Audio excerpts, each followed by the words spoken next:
عمران جو حضرت عثمان کے غلام ہے، انہوں نے دیکھا حضرت عثمان کو کہ حضرت عثمان نے وضو کا پانی منگوایا اور اپنے دونوں ہاتھوں پر برتن سے پانی ڈالا۔ برتن سے کیسے؟ یوں، ٹھیک ہے، برتن سے پانی ڈالا، بیچ میں نہیں ہاتھ ڈالے بلکہ کیا کیا، برتن سے پانی ڈالا اور ان کو 3 مرتبہ دھویا۔ ایک دفعہ ڈالا، دھویا، پھر ڈالا، دھویا، پھر ڈالا، دھویا۔ اب آپ جب ٹیپ کھولتے ہیں تو آپ کیا کر سکتے ہیں؟ اب بار بار ٹیپ کھول کے دھو کے پھر ٹیپ بند کرنے اور اس میں تو ٹائم ضائع ہو جائے گا، تو آپ کیا کر سکتے ہیں؟ بس اتنا ٹیپ کھولیں کہ جس سے اتنا پانی گرے کہ آپ آرام سے اس میں 3 دفعہ آپ مل کے، یعنی انٹینشنلی آپ کیا کریں، کم از کم 3 دفعہ اس کو مل لیں۔ پانی آپ کا کھلا ہوا کیونکہ ان کا پانی خود نہیں گرتا تھا نا، اس لیے انہوں نے ایک دفعہ ڈالا، دھویا، پھر ڈالا، دھویا، پھر، یعنی ایک دفعہ مل کر جو کچھ اس پہ آیا اسے بہا دیا، پھر مل کے پھر بہا دیا، پھر بہا دیا۔ تو آپ کا تو اوپر سے پانی بہ رہا ہے، لہٰذا آپ اس کو ساتھ ساتھ ملتے جائیں اور ساتھ ساتھ یعنی دونوں ہاتھوں کو آپ کم از کم 3 مرتبہ مل لیں۔ پھر اپنا دایاں ہاتھ پانی میں ڈالا، یعنی وہ برتن ایسا ہوگا نا کہ جس میں سے اگر ہر دفعہ انڈیلے پانی تو کیا ہے، گر جائے گا۔ تو انہوں نے اب ہاتھ دھل گئے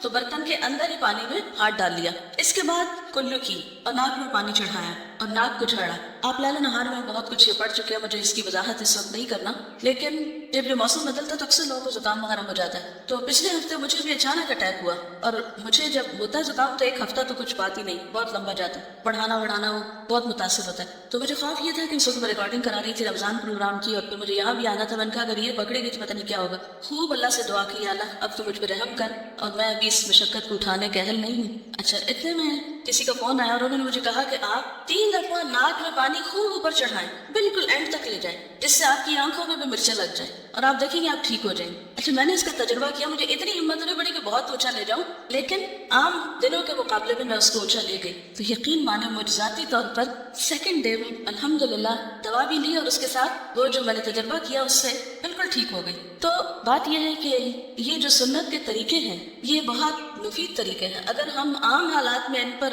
شعوری طور پر عمل کرتے رہے تو شاید بیمار بھی ہم کم ہوں۔ پھر اپنا چہرہ 3 مرتبہ دھویا اور ہاتھوں کو کوہنیوں تک 3 مرتبہ دھویا، پھر اپنے سر کا مسح کیا، اس کے بعد ہر پاؤں 3 بار دھویا۔ پھر فرمایا میں نے نبی صلی اللہ علیہ وسلم کو وضو کرتے ہوئے دیکھا، آپ نے میرے اس وضو جیسا وضو کیا، اور فرمایا جو کوئی میرے اس وضو کی طرح وضو کرے، اب شرط آپ دیکھیے کیا ہے، جو کوئی میرے اس وضو کی طرح وضو کرے، یعنی اچھی طرح ہاتھ دھوئے اور ناک میں پانی چڑھائے اور صاف کرے اور سب کچھ، پھر 2 رکعتیں پڑھے جس کو عام طور پر تحیۃ الوضو کہتے ہیں، اور ان میں اپنے دل میں مختلف خیالات لے کر نہ آئے تو اللہ تعالیٰ اس کے پچھلے گناہ معاف فرما دیں گے۔ یہ عمل گناہوں سے معافی کا ذریعہ ہے۔ اچھا، میں جب کل یہ نقل پڑھ رہی تھی تو شروع کیا، ایک بات یاد آئی، اس کو جھٹکا، رکوع تک دوسری یاد ہے، اس کو جھٹکا، سجدے تک ایک اور یاد ہے۔ 4 موضوعات پہ مجھے باتیں یاد آئی ان 2 رکعتوں میں، اور چاروں کو شدت سے جھٹکنا پڑا کہ پھر معافی کیسے ہو سکتی ہے اگر وہی کام کروں جو نہیں کرنا چاہیے۔ بظاہر دیکھنے میں یہ 2 رکعتیں ہیں، لیکن یہ 2 رکعتیں ایسی نہیں ہیں کہ آپ جھٹ پٹ بس ایسے وضو کریں جیسے تیسے آیا، کونیاں خشک ہے، ٹخنے خشک ہے،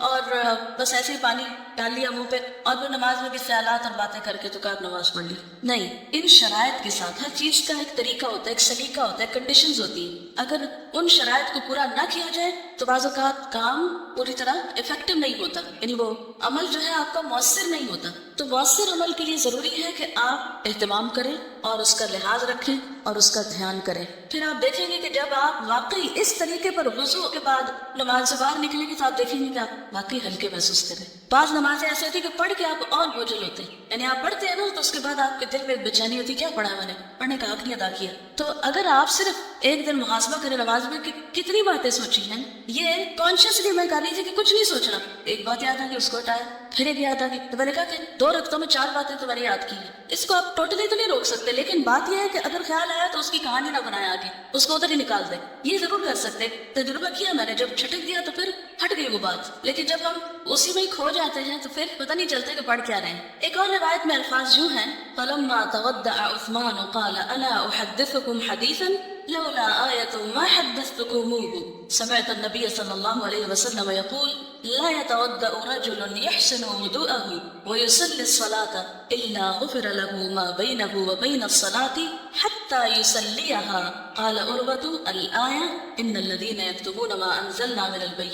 من البينات والهدى من بعد ما بيناه للناس في الكتاب أولئك يلعنهم الله ويلعنهم اللاعنون۔ صحیح بخاری کی روایت ہے، حضرت عثمان رضی اللہ تعالیٰ عنہ جب وضو کر چکے تو کہنے لگے میں تم کو ایک حدیث سناتا، اگر قرآن کی ایک آیت نہ ہوتی تو میں تم کو حدیث نہ سناتا، اب میں نے آپ سے شاید پہلے بھی ذکر کیا تھا کہ جو آپ سیکھیں اس کو شیئر کیا کرے دوسروں کے ساتھ. یہاں بھی وہ اپنا علم شیئر کر رہے ہیں اور ساتھ ہی کیا کہتے ہیں کہ اگر قرآن پاک میں یہ آیت نہ ہوتی تو میں تم کو نہ بتاتا. اور وہ آیت کیا ہے آگے ہم دیکھتے ہیں. پہلے وہ حدیث سناتے ہیں. میں نے نبی صلی اللہ علیہ وسلم کو فرماتے ہوئے سنا جو شخص اچھی طرح سے وضو کرے اور اس کے بعد نماز پڑھے تو جتنے گناہ اس نماز سے دوسری نماز کے پڑھنے تک ہوں گے وہ بخش دیے جائیں گے. عروہ نے کہا کہ آیت یہ ہے ترجمہ بے شک جو لوگ چھپاتے ہیں ان چیزوں کو جو ہم نے نازل کی روشن دلیلوں اور ہدایت میں سے اس کے بعد کہ ہم نے اپنی کتاب میں انہیں لوگوں کے لیے کھول کر بیان کر دیا ہے یہی وہ لوگ ہیں کہ لعنت کرتا ہے ان پر اللہ تعالیٰ اور لعنت کرتے ہیں ان پہ لعنت کرنے والے.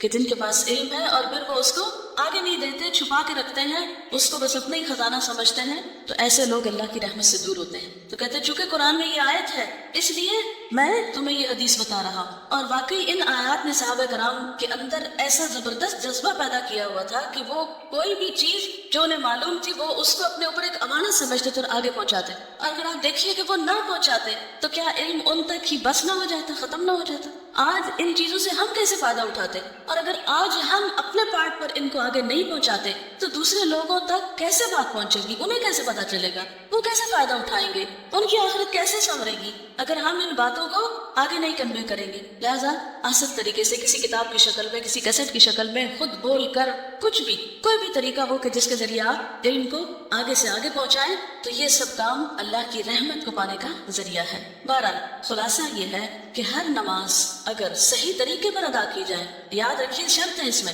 صرف نماز پڑھنا ہی نہیں اگر نماز صحیح طریقے پر ادا کی جائے صحیح وضو کے ساتھ تو وہ نماز کفارہ بن جاتی ہے ان غلطیوں کا جو پچھلی نماز کے بعد سے اب تک کی گئی تھی. تو اس سے آپ دیکھیے کہ نماز کا کتنا بڑا فائدہ ہمیں پتہ چلتا ہے کتنا عظیم فائدہ ہمیں پتہ چلتا ہے نماز کا کہ وہ گناہوں کی معافی کا ذریعہ ہے. تو آج کم از کم آپ کوشش کریں کہ کل یہاں آنے سے پہلے اچھا سا وضو کر کے 2 نفل صلاۃ التوبہ کے اور وقتاً پڑھ لیا کریں. روز تو پڑھنا مشکل ہوگا شاید روز اگر اپنے وقت کی نماز جو ہے اس کو کم از کم اچھا کر لیں اور اس میں سے بھی فرض کو کم از کم اچھا کر لیں ٹو اسٹارٹ ود کیونکہ ایک دفعہ فرض ٹھیک ہو گئے نا تو انشاءاللہ آگے بھی آپ دیکھیں گے پھر مزہ ہی نہیں آتا دوسری طرح نماز پڑھنے کا. تو اس پہ انشاءاللہ العزیز وہ جو دلوں کے بوجھ ہیں وہ ہٹیں گے اور کچھ بیلنس ہو جائے گا معاملہ کہ جو غلطیاں کر رہے ہیں اس کے ساتھ ساتھ کچھ صفائی ستھرائی ہو جائے. کبھی بھی گناہوں کو ٹالیں نہیں گا پھر کر لیں گا پھر ہو جائے گا ابھی بڑی مصروفیت. تو زندگی کا کون سا حصہ ہے جس میں انسان مصروف نہیں ہر حصے کی الگ مصروفیات ہے. تو پھر اس کے ساتھ ساتھ ہی ہم کو عبادات کرنی ہے ٹھیک ہے.